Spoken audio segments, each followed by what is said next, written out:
Assalamu alaikum urmаттуу мекендештер. Саламатсыздарбы? Кадырман көрүүчүлөр, жакшылап көңүл буруңуздар. Бүгүн Ош шаарындагы Фуркат айылынан Айкөлдөн кирген жерден туугандар сатыла турган үй көрсөтөбүз. Мына үйдүн алдына келдик. Өтө сонун үй экен. Азыр кирип сиздер ушул үйдү көрүп чыгасыздар тез кабар аркылуу. Мына бул көчө Оштогу Фуркат айылындагы Бакыт Баяманов көчөсү. Тагыраагы Ош Бирим тарапка кирген көчө. Шаардан чыгып Фуркатка келгенде Айлампага жетпей, Айылбанктын жанынан, Айкөл кафесинин жанынан, же маркетинин жанынан оң тарапка бурулуп, Газпром жака түп-түз жогору болгону 500 метр чыгып келесиздер. Жолдун сол тарабында, күнчыгыш жагында жайгашкан, 100 метр оң жакта Газпром ишканасы жайгашкан. Ошого 100 метр жетпейт туугандар. Чек арасы мына ушул тыт турган жерден башталат. Ылдый жагы ылдый жакта, ушул тыт катардын ылдый тарабына чейин барып такалат, тагыраагы ушул столбага чейин. Кана жүрүңүздөр, бир катар чекеден көрсөтөлү. Көчө жактагы дуалдын сыртына атайын тытпак кылыптыр. Тытпактын астында арыкта, каналда, лотокто суу ылдый карап, шаркырап агып турат экен. Тыттар дагы аябай чоңоюптур. Бул үйдүн жер аянты 9,5 сотых. Кызыл китеп, техпаспорт, домовой, бүт документтери бар экен. Мына сырт жакта көрүп турасыздар, чоң дарбаза койгон, калиткасы сол жагында. Үйдүн алдына ушу көчө жактан баштап бүт сары таш басып чыгыптыр. Анан көчө жакты дагы мына жашыл аянтчаны атайын ушундай темир гүлдүү тосмолор менен тосуп койгон. Келиңиздерчи кана тойлорду эле өткөрө бере турган өтө сонун үй экен да. Пай. Бисмиллахиррахманиррахим. Обзорду баштай берели. Туугандар, мына биз үйдүн короосуна кирип келдик. Дарбазаны ачып эле ушул жерге 4 унааны катар коюп койсо болот экен туугандар. Үйдүн алды мына теп-тегиз сары таш менен площадка жасалган. Бул жагы болсо мына гүл бакча. Мына бул жерден кранттан суу чыгат экен. Унааларды ушул жерге коюп кое бересиздер. Маңдайда болсо көрүп турасыздар мейманкана. Чоң зал бар экен. Чатыры дагы бүт жабылган, өстүрмөлөрү менен кошо бүткөн туугандар.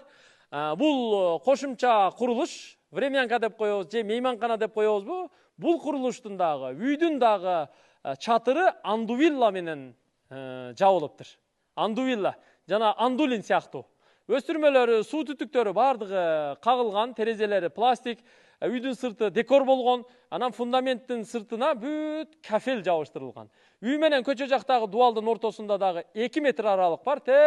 Баня, тандыркана, же болбосо ажаткана жака ушул жактан өтүп кире берсе боло берет. Үйдүн баасын ушул жерде башында жарыя кылып коеюн, Үйдүн баасы тоголок. $200,000 кеми бар. Сүйлөшөсүздөр, келишесиздер. Үйдүн ээси батир алып жашоо максаты бар экен, дагы бир иштерге акча каражатын жумшайт экен. Эми туугандар, варианттар болсо сунуштап карап көрүңүздөр, үйдүн ээси менен келишип аласыздар. Кыскасы баасы тоголок, $200,000 кеми бар. Мына бул жактачы эң кызык жеричи, мына узундугу 32, туурасы 7,5 метрлик 2 скат жабылган чоң навес. Төрдө бассейн бар, берагында терраса тапчан бар, кошумча тапчан. Мынандай селкинчек, очокканалары, летний кухнялардан бери бүт барын жасап чыккан. Көрдүңүздөрбү?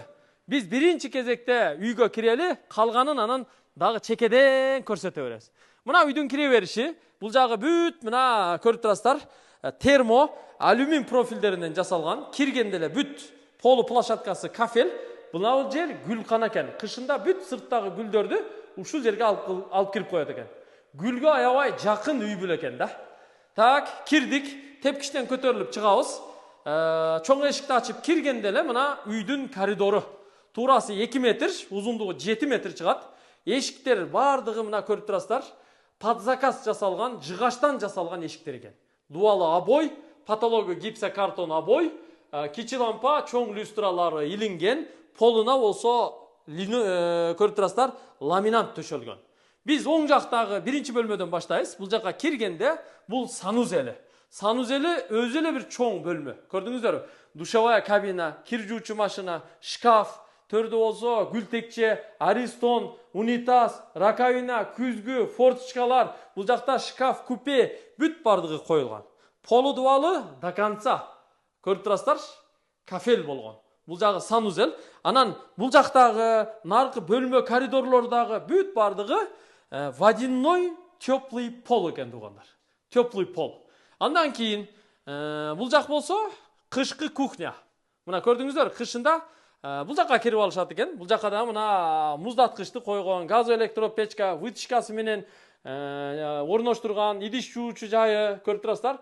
Кызыл түстөгү акрил эмеректери жасалыптыр.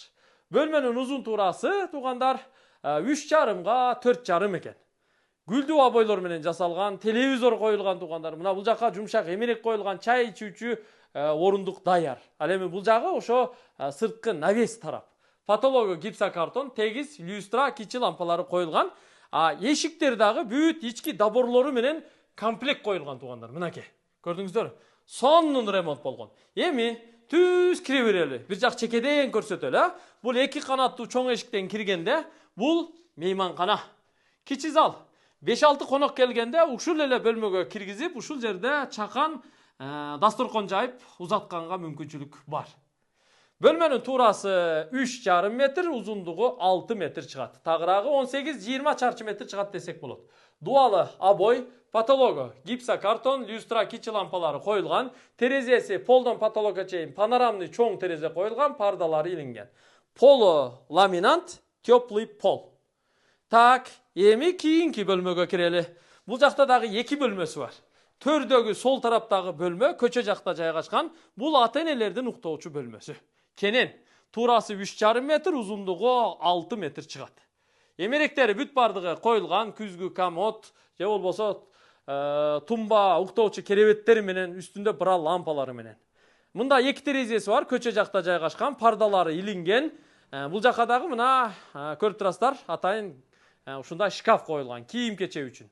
Патологы гипсокартон, люстра, кичи лампалары коюлган. Бул ата-энелердин уктоочу бөлмөсү. Мына бул шкаф, эмеректер кетет. Алып калабыз десеңиздер, ээси менен келишип сүйлөшүп алсаңыздар дагы болот. Бул жакта болсо мына теплый пол коллектору ушул жерде жайгашкан. Ушул жерден бардык бөлмөгө водяной теплый пол отоплениядан тартылган тугандар. Бул жакта болсо кыздар бөлмөсү, тагырагы детский спальный, узун туурасы 3,5 4. Терезеси ушу гүлкана жакта жайгашкан, пардасы илинген, патологу дагы формаланып гүлдөнгөн, дуалы обой, полу ламинант, теплый пол. Уктоочу керебети, бул жакта сабак окуучу жайы, анан шкафтары менен бардыгы өз ордуларында коюлган. Үйдүн турушу ушул тугандар. Көрдүңүздөр? $200,000 кеми бар деп сатууга койду. Мына бул чоң эшиктин дагы ички доборлору бүт бардыгы комплект жасалыптыр. Эми бисмилла деп сыртка чыгып атабыз тугандар. Азыр эми сыртка чыгып, калгандарын дагы чекеден көрсөтүп беребиз. Алыстабай туруп туруңуздар. Бул жакта болсо мына кошумча курулуш.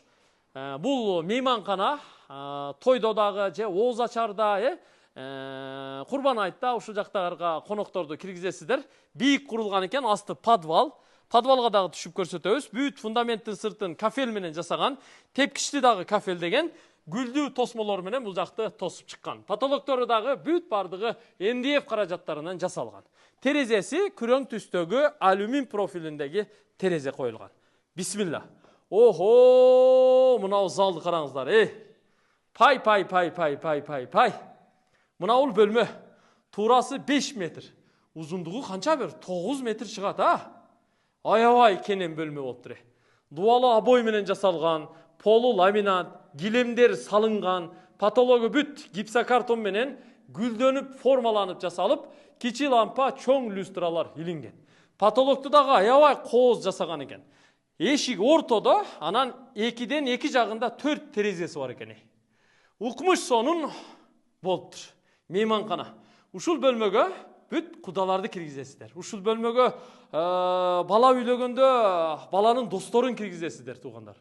Ушул бөлмөгө бүт айыл аксакалдарын чакырып сиздер ооз ачар өткөрөсүздөр иншаллах. Бата аласыздар деген ушундай тилек ниет кылалы.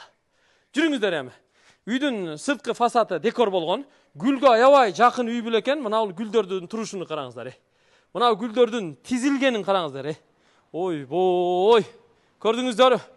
Ар бир үйдө ушундай гүлдөр болсо экен, Жакшы. Мына гүлдөрдүн бу жакта текчелерде тизилип тургандарын караңыздар. Ушундай сонунда. Эми мына жерге келиңиздер. Бул жерге атайын туугандар ушул жерге өлчөп ченеп, чоң эмерек жасаптыр. Летняя кухня, көрдүңүздөр. А бул жагы болсо, мына очоккана, муздаткыч коюлган, буякта суу чыгарылган, идиш жууа турган жайлары бүт бардыгы даярдалган. Мына жезден жасалган самовар. Бул жерде болсо чайник же болбосо кичи казандар печкасы.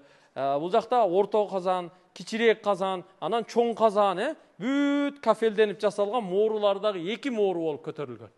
А буякта болсо асты мына сүрүлүп ачылат экен, жана чара пара деген, табак сабак дегендердин бардыгы, чоң идиштердин баары ушул жака кирип кетет экен.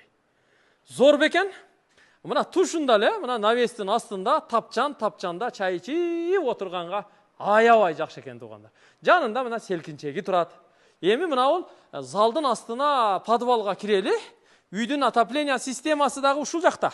Печкасы дагы ушул жакта. Газ жакын жерге келиптир. Газды жакында киргизет имиш туугандар. Мына системаны бүт тартып койгон, даже газ печкасын дагы орнотуп койгон. Ага чейин бул жакта мына көрүп турасыздар. Кадимки чоң печка. Көмүрдү күпүлдөтүп ушуга жагып эле, иштетип, жылытып, үйдү ысыта берет экен. Отоплениянын жүрөгү ушул жерде мына. Бүт система тартылган. Бул эми подвал, полустяжка, дуалы акталган.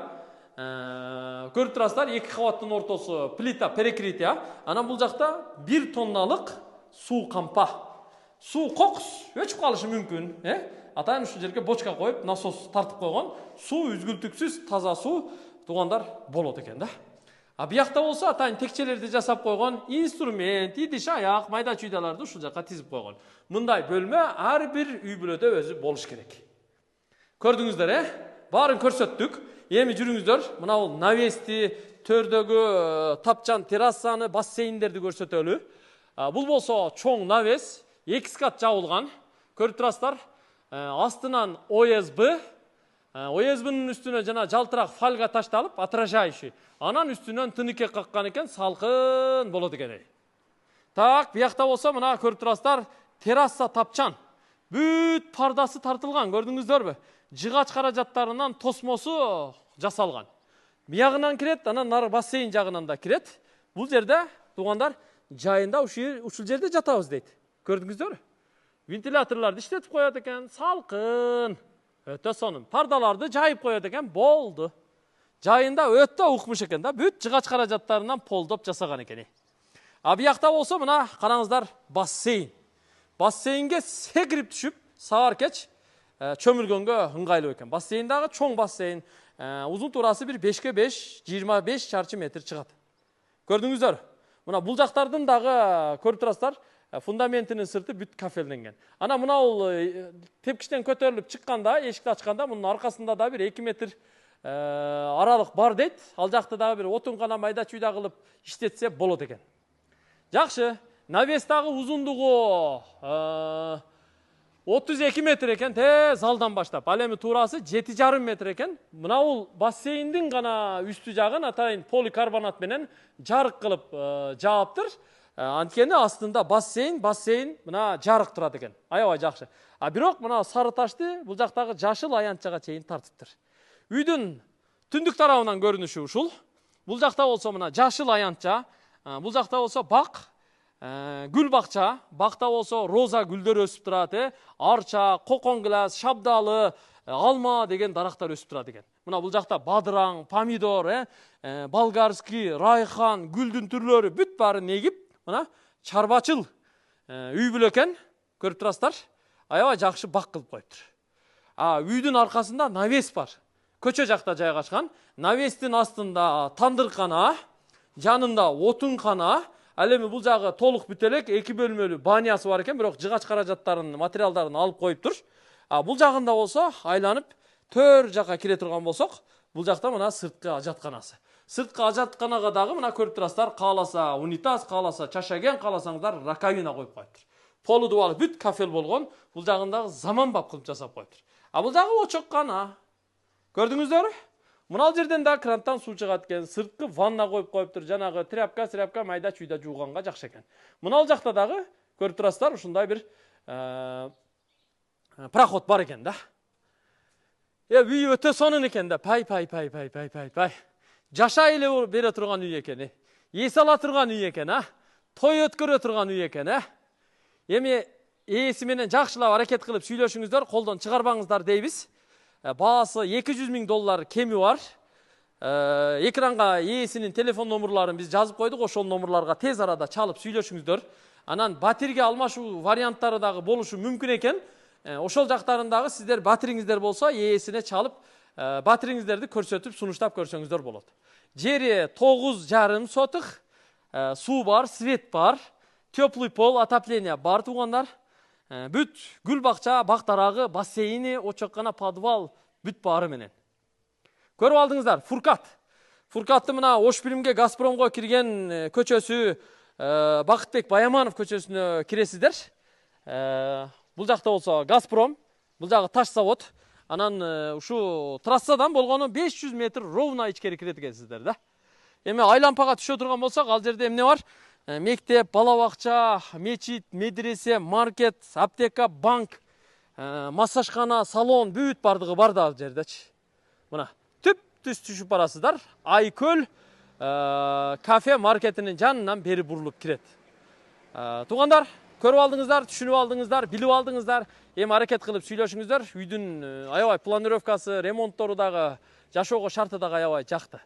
Жакса, эртерээк сүйлөшүп, эртерээк колдон чыгарбаңыздар дейбиз. Кызматыңыздарда тез кабарчы Атакул Жалилов болду. Бизге ар дайым лайк басып, комментарий жазып, пикириңиздерди билдирип туруңуздар туугандар. Дайым кызматты кыла беребиз, иштей беребиз, чарчабайбыз. Ар кандай комментарийлер жазылышы мүмкүн. Биз кээ бир нито жазылган комментарийлерге маани бербей, ишибизди жүргүзө беребиз. Аманчылыкта көрүшөлү. Үй сиздерге насип кылсын. Куш келиңиздер.